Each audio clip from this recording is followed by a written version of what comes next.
आज मात्रक यूनिट के बारे में बताएंगे। ये फिजिक्स का पहला ही चैप्टर है। तो ये सब अनिल, अरविंद, विवेक को तो सब बता चुका हूँ। तो ये सब याद कर जाओ, परीक्षा में ये सब आते हैं, बार बार रिवाइज करो। हो सकता है तुम सबको याद होगा, लेकिन जो याद होता है उसको और ज़्यादा रिवाइज करते हैं ताकि कोई भी क्वेश्चन छूटे नहीं, है ना। मात्रक पद्धति प्रणाली मुख्यतः 4 प्रकार के हुए हैं, है ना। क्या है? सीजीएस, है ना। इसमें लंबाई को सेंटीमीटर, सीएम से डिनोट करते हैं इसको, और द्रव्यमान को ग्राम में, और समय को सेकंड में। एमकेएस, है ना। मीटर को लंबाई को मीटर में, और द्रव्यमान को किलोग्राम, और समय को सेकंड से। एफपीएस, फुट पाउंड, मतलब लंबाई को फुट में, और द्रव्यमान को पाउंड में, और समय को सेकंड में। समय सब में सेम होता है, सेकंड, है ना। फुट पाउंड में इसको एफटी से डिनोट करते हैं, दोनों स्मॉल ही होता है। और पाउंड को एलबी से डिनोट करते हैं। तो ये जो है परीक्षा में पूछ सकता है, हालांकि पूछता भी होगा, है ना। पाउंड को किससे हम सूचित करते हैं? तो एल बी, स्मॉल एल और स्मॉल बी, ठीक। ये क्यों ऐसा होता है कि पाउंड जो है लिब्रा नामक लैटिन शब्द से लिया गया है, जिसका अर्थ वजन या तूला होता है, इसलिए पाउंड के स्थान पर एलबी का यूज होता है, ठीक। तो इसको ध्यान रखना है। पाउंड, एफपीएस जो है ब्रिटिश और USA, United states of America जो है, वहाँ के राज्यों में ये, वहाँ के जो कई अमेरिका क्या होता है, कई राज्यों को मिलाकर एक यूएसए बना हुआ है ना। तो यूनाइटेड स्टेट्स ऑफ अमेरिका में ये लागू है, अभी भी वहाँ इसका यूज़ होता है, प्रचलन में है ना। ब्रिटिश के जो भी, ब्रिटिश गणराज्य के जो भी देश हैं उसमें, और वहाँ भी ये पहले चलता था, है ना, अभी भी चलता होगा, है ना। और एम केस बता दिया, मतलब लंबाई मीटर में होगा, किलोग्राम, और समय सेकंड में होगा। सीजीएस में सेंटीमीटर, ग्राम और सेकंड में होगा। एपीएस हो गया। और एसआई यूनिट, एसआई यूनिट क्या है? एमकेएस यूनिट और एसआई यूनिट लगभग सेम है। इसमें सिर्फ ये है ना कि कुछ यूनिट जो है वैज्ञानिकों के नाम पे रख दिए गए हैं, है ना। जो पूरे विश्व में, जो विश्व के देश हैं, सब जगह मान्य होगा, है ना। एसआई इंटरनेशनल सिस्टम, है ना। जैसे बल, है ना, बल का मात्रक क्या होता है? किलोग्राम मीटर प्रति सेकंड होता है, सॉरी, किलोग्राम मीटर प्रति सेकंड स्क्वायर होता है ना। तो लेकिन बल का मात्रक न्यूटन भी होता है। बल का एसआई मात्रक क्या है? न्यूटन, है ना। लेकिन अगर न्यूटन नहीं हुआ तो किलोग्राम मीटर प्रति सेकंड स्क्वायर होगा, है ना। तो एम केस में क्या होगा? किसी वैज्ञानिक का नाम नहीं आएगा, ठीक है, लेकिन एसआई में वैज्ञानिक का नाम भी होगा, है ना। तो इसमें और इसमें कंफ्यूज नहीं होना है ना। ये हो गया। उसके बाद से अब आ जाते हैं मूल मात्रक। मुख्यतः 7 प्रकार के हैं, है ना। मूल मात्रक,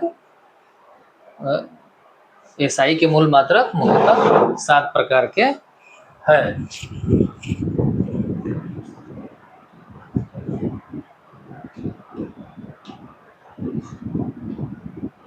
एसआई के मूल मात्रक मुख्यतः 7 प्रकार के हैं।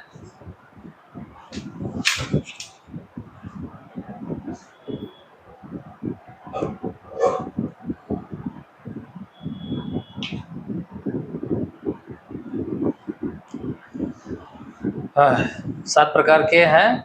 ये सब जीएस की किताब में है, जीएस से ही पढ़ा रहा हूँ। ओरिजिनल किताब पढ़ने में बहुत समय लगेगा, है ना। इसमें क्या है? लंबाई का मीटर होता है ना। यूएस में मीटर को METR लिखते हैं, और ब्रिटिश में मीटर को METRE लिखते हैं। द्रव्यमान का क्या होता है? किलोग्राम, द्रव्यमान को मूल मात्रक क्या है, द्रव्यमान का किलोग्राम है, केजी से डिनोट करते हैं, समय का सेकंड है, समय का सेकंड है, ताप का केल्विन है। ताप वाले में कंफ्यूज होते हैं लोग, जो नए नए तैयारी करते हैं वो भूल जाते हैं, है ना। ताप का केल्विन है, सेल्सियस भी आ जाता है दिमाग में, है ना, फ़ारेनहाइट भी है, तो ताप का याद रखना है कि केल्विन है। विद्युत धारा का, इलेक्ट्रिक करंट का एम्पियर, एम्पियर होता है, ए से डिनोट करता है, कैपिटल ए से, है ना। ज्योति तीव्रता का है ल्यूमिनियस इंटेंसिटी, सीडी से डिनोट करते हैं इसको, है ना। पदार्थ का परिमाण मोल, मोल होता है, एम ओ एल से डिनोट करेंगे इसको। इसको बार बार लिख करके रिवाइज कर जाना है, बार बार लिखना है, बार बार लिख के रिवाइज कर जाना है। अब मूल मात्रक के बाद आ गया एसआई के संपूरक मूल मात्रक। दो प्रकार के होते हैं, है ना। एसआई के ही हैं, लेकिन वो संपूरक मूल मात्रक है ना, कम्प्लीमेंट्री सप्लीमेंट्री एंगल जो भी कहो, संपूरक मूल मात्रक, है ना। इसका सप्लीमेंट्री होता है, सप्लीमेंट्री, है ना। संपूरक मूल मात्रक दो प्रकार के हैं, है ना। समतल कोण, है ना, प्लेन एंगल, है ना। इस समतल कोण के जगह पे वो डायरेक्ट हिंदी में ही प्लेन एंगल लिख देता है, तो इसको याद रखना है ना। प्लेन एंगल भी लिख दे तो इसका मात्रक रेडियन होगा, है ना, रेडियन होगा, इसको बिल्कुल याद रखना है। घन कोण, घन कोण का क्या होता है, स्ट्रेडियन होता है, इसको एस आर से डिनोट करते हैं, इसको रेडियन को आर ए डी से करते हैं, है ना। घन कोण, घन कोण को हिंदी में लिख देता है सॉलिड एंगल। परीक्षा में कई बार घन कोण ऐसा ना लिख के सॉलिड एंगल लिख देता है ना। तो उस समय आदमी कंफ्यूज हो जाता है कि सॉलिड एंगल ये क्या है, तो इसलिए हिंदी इंग्लिश दोनों याद करना है ना। घन कोण का स्ट्रेडियन होता है, ठीक है।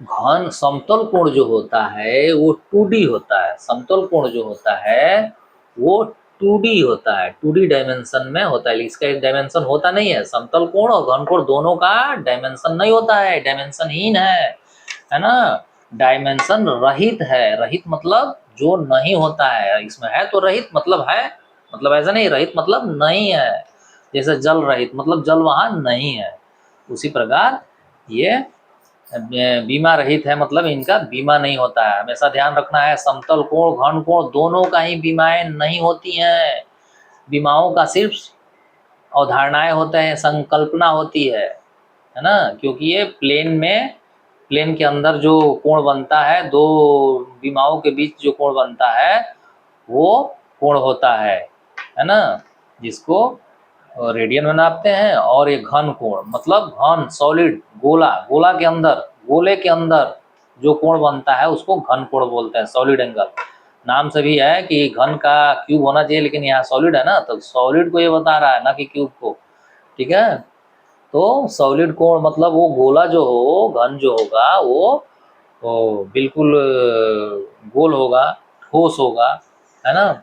उसके अंदर जो कोण बनेगा, है ना, उस एंगल को ये दर्शा रहा है, सॉलिड एंगल का होता है स्ट्रेडियन, एस आर से डिनोट करते हैं। अब ये क्या होता है, घन कोण में जो वो फिगर बनेगा वो 3D होता है ना, मतलब और भी बड़ा स्पष्ट, है ना, बड़ा बनेगा, है ना, 3D होगा। हमेशा परीक्षा में पूछ दिया कि समतल कोण में जो बीमा बनने वाली है वो कैसी होंगी, तो ये 2D बनेगा, इसमें इसमें घन कोण में 3D होगा, है ना। लेकिन पूछ दिया कि क्या इनकी बीमाएं होती हैं, तो नहीं, इन दोनों की बीमाएं नहीं होती है, ये बीमा रहित हैं, मतलब कि बीमाएं नहीं होती हैं, ठीक है।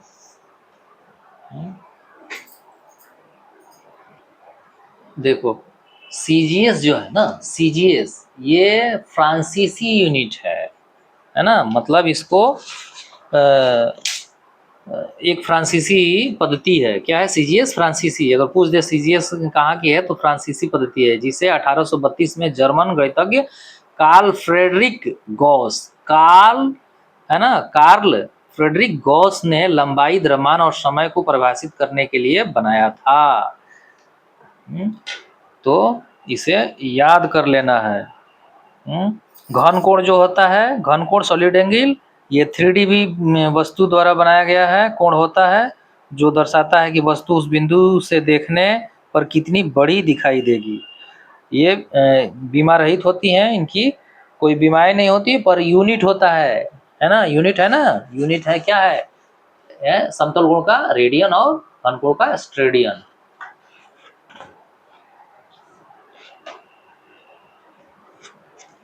ये याद कर लेना है बिल्कुल। अब आ गया क्या कि एसआई के कुछ पुराने मात्रकों के नाम, है ना, और संकेत। जैसे पुराने टेम्परेचर, टेम्परेचर का मूल मात्रक क्या होता है, केल्विन, लेकिन यहाँ क्या है, नए पुराने की बात हो रही है। पुराने समय में टेम्परेचर को डिग्री सेल्सियस में नापते, सेंटीग्रेड में नापते थे, और डीसी है दोनों में, डिग्री सेल्सियस और डिग्री सेंटीग्रेड, दोनों का सिंबल सेम ही है, डिग्री सी डिग्री सी। इसलिए अगर दे दे कि डिग्री सेल्सियस और डिग्री सेंटीग्रेड का सिंबल क्या है, तो दोनों का सेम है ना। तो टेम्परेचर का पुराना नाम क्या है, डिग्री सेंटीग्रेड, सेंटीग्रेड याद रखना है, और नया नाम क्या है, डिग्री सेल्सियस है। आवृत्ति फ्रीक्वेंसी का है ना, क्या है, कंपन प्रति सेकंड, सीपीएस, कंपन प्रति सेकंड, है ना। और इसका नया नाम क्या है, हर्ट्ज। फ्रीक्वेंसी का तो याद है सबको, आवाज का जो होता है, कितने आवृत्ति का है, तो इतना हर्ट्ज का है, उतना हर्ट्ज का है ना, 20 हर्ट्ज, 20,000 हर्ट्ज, है ना। अब 20 हर्ट्ज से 20,000 हर्ट्ज के बीच जो है साउंड जो होता है ना, उसमें तो पढ़े होगे, इलेक्ट्रिकल से ITI किए हो तो भी हर्ट्ज के बारे में जानते हो, है। अब आ गया ज्योति तीव्रता। ज्योति तीव्रता का पुराना नाम क्या है, कैंडल शक्ति, मतलब कैंडल पावर हो गया, और सीपी से इसको डिनोट करते हैं। और पुराना नाम, अब नया नाम क्या है, कैंडेला है, कैंडेला, है ना। ये ज्योति तीव्रता जो है, ये उसमें है, मूल मात्रक भी है ये, है ना। तो इसे याद रखना। अब आ गया कि डेराइव्ड यूनिट।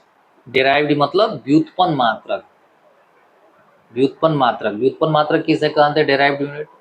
वह यूनिट जो मूल मात्रकों के, वह यूनिट जो मूल मात्रकों के सहयोग से प्राप्त होता है, उसे हम डेराइव्ड यूनिट कहते हैं, है ना। ये सारे किताबों में लिखा हुआ है, पढ़ो, बार बार रिवाइज करो, भले आगे ना बढ़ो, लेकिन जो रिवाइज करना है मस्ट, है ना।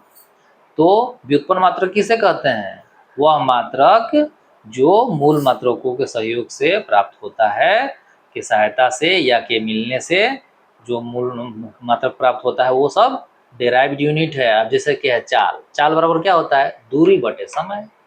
अब दूरी का क्या हुआ, मीटर, और समय का सेकेंड, तो मीटर प्रति सेकेंड हो गया चाल का। तो ये क्या है, डेराइव्ड यूनिट है। इसी प्रकार बल का क्या हुआ, F बराबर ए में होता है, F बराबर ए में होता है, तो वो बल का क्या हो गया, किलोग्राम मीटर प्रति सेकेंड स्क्वायर, है ना। तो ये क्या है, डेराइव्ड यूनिट है बल का, जो बल क्या है, डेराइव्ड यूनिट है, ठीक है ना। अब बल का मात्रक SI यूनिट न्यूटन भी होता है, लेकिन यहाँ उसके मेन MK से ध्यान देना है, न्यूटन के नाम से नहीं कंफ्यूज होना है कि न्यूटन है ना। तो न्यूटन मूल मात्रक नहीं है ना।